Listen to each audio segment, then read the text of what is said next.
नमस्कार, मी PSI विनोद Bhalerao, Pundaliknagar police station. आपल्या नागरिकांना आवाहन करण्यात येत आहे. शहरामध्ये बऱ्यापैकी नायलॉन मांजा विक्री होत आहे. पतंग उडवण्यासाठी त्याचा वापर करतायत. तर याचे नायलॉन मांजाचे दुष्परिणाम, बऱ्याच जणांना त्यांचा जीवही गमावा लागला. पक्ष्यांनाही त्याचा खूप हानिकारक आहे. पक्षीही मृत्युमुखी पडतात.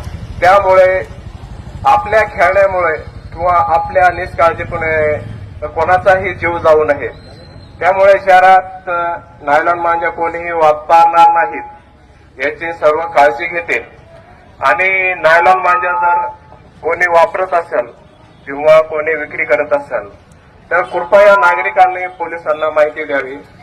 त्याचं नावही आपण उघड करणार नाही आणि त्याला योग्य ते बक्षीसही देऊ.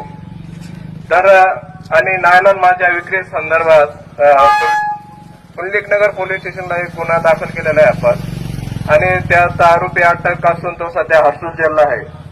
तर कृपया कोणीही नायलॉन मांजा ने पतंग उडवू नयेत. आता येणारी मकर संक्रांत आहे, त्यामुळे नायलॉन मांजा वापरून कोणी पतंग उडवणार नाही याची काळजी घेतील.